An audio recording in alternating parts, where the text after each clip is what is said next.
পীরের পায়ে সেজদা দেয়, মাজারে গিয়ে সেজদা দেয়। এদের সাথে যখন আলোচনা করা হয় তারাও নিজেদেরকে খাঁটি মুমিন মুসলমানই মনে করে। তারাও মনে মনে বলে আসমান জমিনের মালিক যে আল্লাহ, আল্লাহ যে একজন এটা আমরা মানি। সম্মানের জন্য মান্যতা করতে গিয়া মোম জ্বালাই, সেজদা দেই, পীরের ভয়ে সেজদা দেই, চুমা দেই।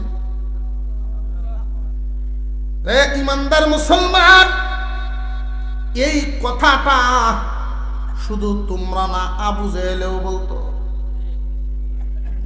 আবু জেহেলেও বলতো, বাতিজা রে, ও বাতিজা, আল্লাহ যে আছেন আসমান জমিনের মালিক যে আল্লাহ এটা আমিও জানি। তাহলে জানেন তো মূর্তির সামনে মাথা ঝুকান কেন? মুসলমান ইমানদার ভাইয়েরা, খুব কথা সংক্ষিপ্ত, খুব মনোযোগ দিবেন। এই আয়াতের ভিতরে বেশ কয়েকটা বিষয়, একটার মধ্যে অনেক সময় দেওয়ার সুযোগ নেই।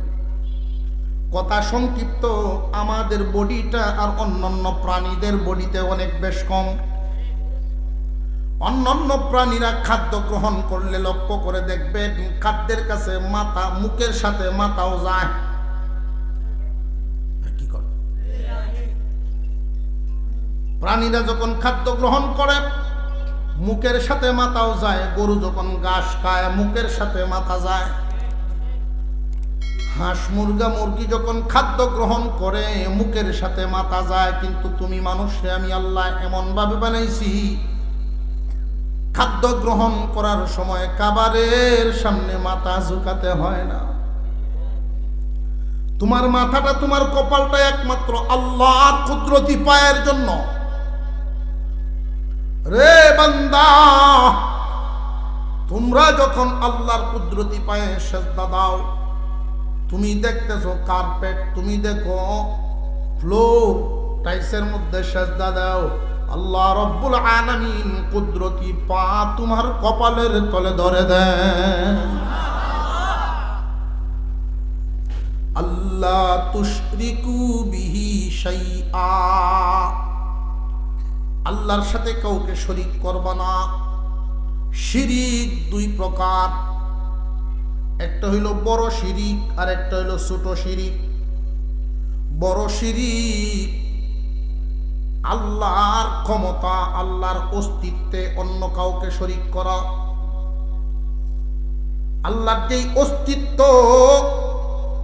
সংখ্যায় আল্লাহ কয়জন?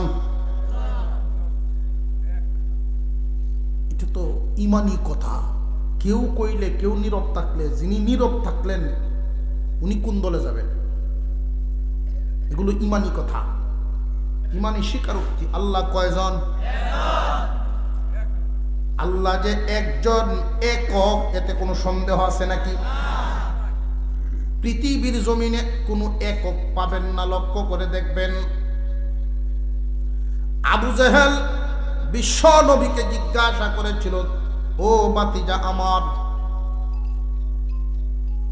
তুমি কোন আল্লাহর দাওয়াত দাও?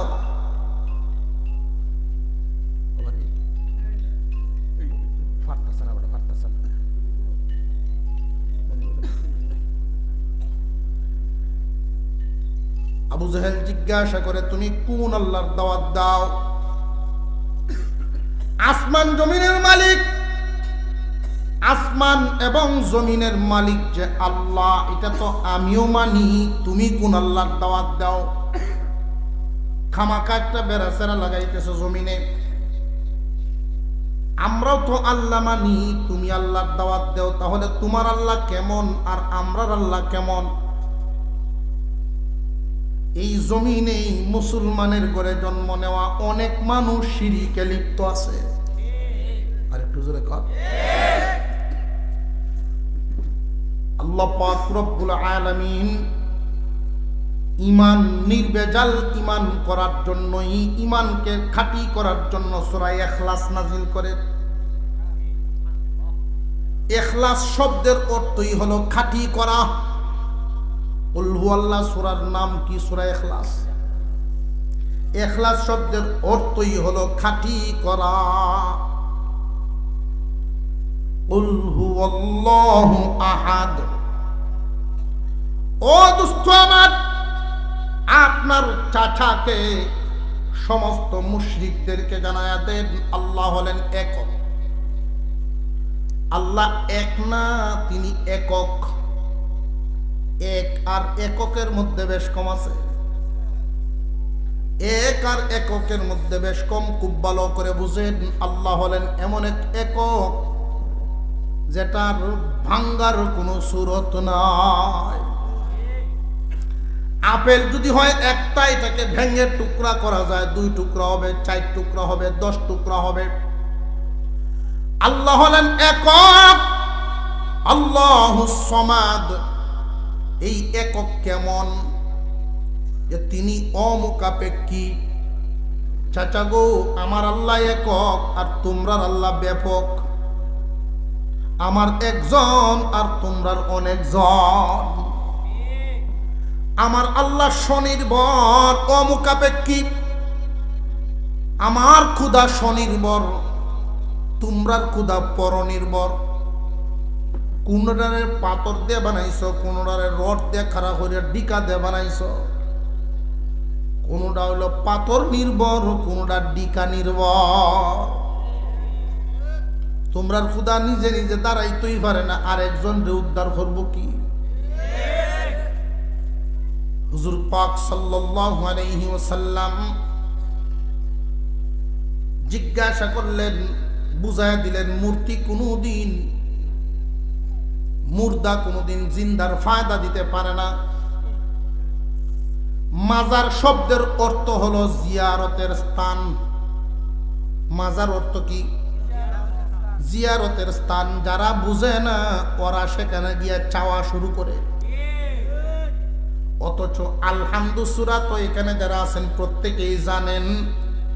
আলহামদু সূরার ভিতরেই আল্লাহ পাক জানায়া দিলেন, ইয়্যাকা না'বুদু ওয়া ইয়্যাকা নাস্তাঈন।